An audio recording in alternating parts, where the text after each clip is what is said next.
Hello. We hope you're enjoying your stay at Toshi's place. To help you make the most of your time in Kamakura, we've prepared this sightseeing guide. Today, we'll introduce you to Hongaku-ji Temple. Yeah. It's a really fascinating spot, and honestly, just a stone's throw from Kamakura Station. Yeah, it really is. Like a mere 3-minute stroll from the east exit. So incredibly convenient. Right. Whether you're just starting your day or, looking for a quiet moment right in the heart of town. Exactly. And our mission today is to maybe take you beyond just snapping a quick photo. We want to really unpack the rich layers of history, the cultural significance, and, some surprising details that make Hongaku-ji so special. Okay. We think even a short visit here can really enrich your understanding of Kamakura, sort of transform a simple stop into something, well, deeper. Especially if you're staying nearby at Toshi's place, right? Right. This sounds like a perfect little exploration. Absolutely. It helps you see Kamakura with a richer perspective.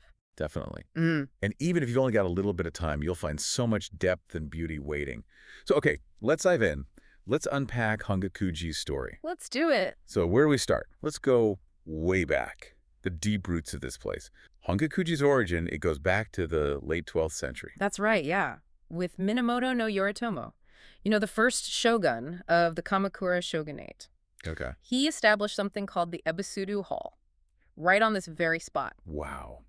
Can you even imagine what it was like back then? It's pretty incredible to think about. And what's really interesting is why he built it. The Ebisudu Hall, it wasn't just like a simple shrine. Yeah. Yoritomo specifically built it to guard the Urakiman. That's the unlucky direction for his shogunate. Ah, like a spiritual protection. Exactly, a crucial strategic and spiritual safeguard. And Ibisu, the god we usually think of for prosperity. Yeah, with the fish. Right. Well, initially, he was enshrined here as a powerful guardian deity, not just for business luck, but as a protector against, bad stuff. So more like a warrior god almost. Kind of, yeah. This strong, protective role really ties the temple to the founding of the Kamakura shogunate. It mixes the sacred and the strategic. That's such a cool insight. History and strategy all packed in one place. Yeah. Okay, so fast forward a bit. Early 14th century. Things change. Yeah, unfortunately, that original hall was destroyed when the Kamakura shogunate fell. Oh, no. And here's where it gets really interesting.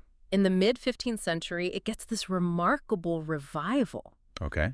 Ashikaga Mochiuji, he was a big figure in the Muromachi shogunate, he didn't just rebuild it, he transformed it into Hongaku-ji Temple, the one we know today. So he brought it back to life, essentially. And what a resurrection, because that revival was key. The temple then developed this really strong link with Nichiren. Nichiren, the famous Buddhist monk. The very one. Hugely influential, founded a major school of Buddhism, preached right here in this area. Right. So this connection made Hongaku-ji super important for Nichiren Buddhism in Kamakura. It even got a nickname, East Manobu. East Manobu. Why that name? Sounds significant. It is. A huge honor, actually. It's because the temple has a reliquary hall, and inside, well, there's a portion of Nichiren's actual remains. Wow, really? Yeah, brought all the way from Mount Manobu, where he passed away, the head temple. So it's like a spiritual extension. Okay, that makes sense. And, speaking of resilience, another amazing fact. The current main hall, built in 1923. It actually survived the massive Great Kanto earthquake in the same year. No way. That earthquake was devastating. Exactly. Imagine everything crumbling around it, and yet this hall stood firm. It really speaks to its foundations, both literal and spiritual. Truly incredible. And the history doesn't stop there. Right. There are other artifacts, like the bell tower. Oh, absolutely. As you wander the grounds, you'll spot the bell tower. It has this magnificent bronze bell, and it's even inscribed with the year 1410. 1410, and I heard there's a story behind it. There is, yeah. The legend says the temple's first chief priest, Nichishutsu, brought it back, like a trophy. A trophy. Yeah, supposedly to commemorate winning a big religious debate over in the Boso region. Pretty powerful symbol of intellectual victory, don't you think? Definitely more than just a bell. And then there's the Nyoman Gate, that big entrance gate. Built in 1855, but it wasn't always here. That's correct. Built in the late Edo period, but it was moved here in 1876 from a temple out on the Mura Peninsula. Ah, okay. And here's a quirky detail to look out for. Its orientation. It faces Kamachi Main Street, not the big Wakamiya Oji Avenue like you might expect. Huh. Why is that? It's down to some, well, very specific Kamakura city planning quirks. Sometimes temples here align with older, maybe less obvious, but historically important routes. A little nod to the city's layered past. Fascinating. Okay, speaking of layers, Yeah. let's circle back to Ibisu, that statue. It wasn't always continuously here either, right? Something about the Meiji period. Exactly right. When the government enacted that policy, the separation of Shinto and Buddhism, Shinto and Buddhism, right? during that time, the Ebisu statue was moved out temporarily to the nearby Haruko Shrine. But thankfully, it came back home to Hongaku-ji in 1981, restoring a really important piece of the temple's identity. Good. So it's back where it belongs. Yeah. And the statue itself. Mm-hmm. Is it the typical smiling Ibisu holding a fish? Well, this is what's quite striking. The current Ebisu statue isn't that gentle, smiling figure you usually picture. Oh. Instead, it's more dignified, almost warrior-like, seated firmly on a rock, hands clasped. Interesting. And this distinct look is thought to reflect its original role, as Minamoto no Yoritomo's powerful guardian deity, emphasizing protection, not just prosperity. So it connects back to that original purpose we talked about. Precisely. It reminds you that even a god of fortune can have a very serious, protective side. Okay, so we've covered the incredible history. Right. Let's shift gears. What about the spiritual treasures, the cultural things you can experience today? Yeah. Inside the main hall. Right. Step inside the main hall and you'll see 3 beautiful Buddhist statues. Mhm. The one in the center, the seated Shakyamuni Buddha, is especially worth seeing. It has this lovely jeweled crown, a radiant halo. It's actually a designated cultural property by Kamakura City. It's quite rare then. Yes, quite special. It really offers a moment for calm reflection. But beyond the statues, Hongaku-ji is also known for granting specific blessings. Oh, really? Like what? Well, naturally, business success that links back to Ebisu, Makes sense. but also, quite uniquely, healing for eye ailments. People affectionately call it Nichisama for that. Eye ailments. Why that specifically? That connects to the temple's second chief priest, Nichu. The story goes he miraculously recovered from an eye disease himself. Wow. So his personal struggle became this source of hope for others for generations. And it's also known as a good spot for matchmaking. Business, eyes, and love. Quite a range. It really shows how the temple connects history with, ongoing human hopes and needs. It really does. And speaking of unique things, you have to tell us about the Nigiri Fuku charms. Ah, yes, the Nigiri Fuku. They're adorable. Little palm-sized charms. Mhm. Each one represents one of 5 wishes. Let's see. Happiness, love, health, wealth, or learning. Cute. And what do you do with them? The idea is you gently squeeze your charm once a day. It's believed to bring blessings, and it's also a nice little reminder of your goals. I like that. They're also super popular for photos, especially during cherry blossom season. They just add this touch of charm. Sounds delightful. And there's another charming interaction, too. Something about a Jizo statue. Yes, the happiness Jizo, another really lovely accessible thing for visitors. Where do you find it? It's tucked away between the main hall and the reliquary hall. And the tradition is so simple you just gently stroke its head. And that brings happiness. It's believed to help grant your wishes, yeah. It's just a very sweet, tangible way to connect. No complicated rituals needed. That's lovely.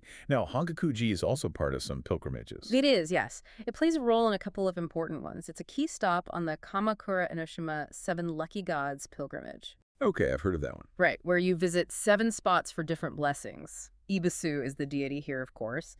And then for a deeper dive, it's the 3rd stop of the Kamakura 13 Buddhist Sites pilgrimage.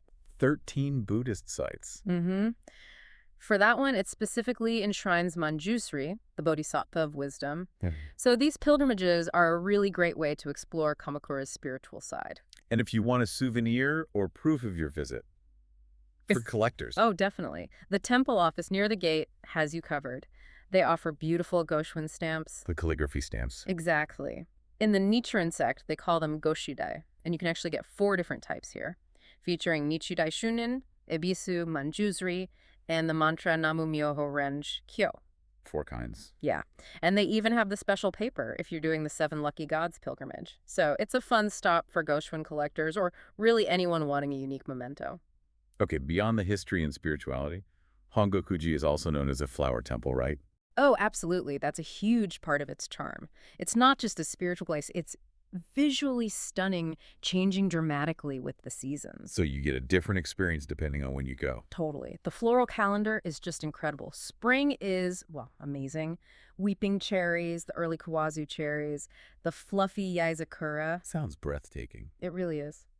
Then early summer brings hydrangeas, those striking Chinese trumpet vines, lilies, daffodils, flowering quince. Wow, quite the variety. But maybe the star of the show, especially August to September, is the crepe myrtle or Hayakunikiso. There's one that's over 100 years old. 100 years old. And it just explodes in this vivid, almost shocking pink. It blankets the temple.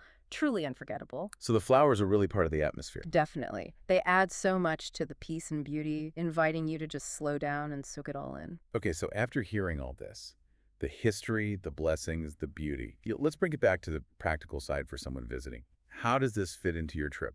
Well, like we said at the start, the accessibility is just fantastic. Right, the 3-minute walk from Kamakura Station East exit. Exactly. And maybe the best part, admission is completely free.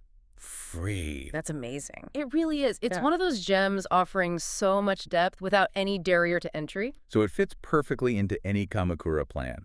Sure. Especially thinking about staying at Toshi's place. Oh, absolutely. With those self-service features, maybe even a kitchen, you could easily do a lovely morning walk here. Before or after breakfast. Either. Yeah. Visit the temple, grab a coffee nearby. There are some nice cafes and restaurants that open early around there. It's just an ideal way to start a day in Kamakura. Spiritual boost and caffeine. Nice combo. Right. And if you connect it all together, Hmm. the history, the spirituality, the culture, the nature, it makes Hongaku-ji just an incredibly rewarding visit. It's like a little microcosm of Kamakura itself. So what does this all mean for you, the listener? It means Hongaku-ji isn't just, another temple pin on your map. Mm. It's this condensed, incredibly rich experience, right in the heart of Kamakura, waiting for you to discover its stories, its layers. It invites you to not just see, but to really feel the spirit of this ancient city. What did you think? We hope the rest of your stay at Toshi's place will be filled with wonderful memories. And maybe, as a final thought, as you keep exploring, just remember Hongaku-ji.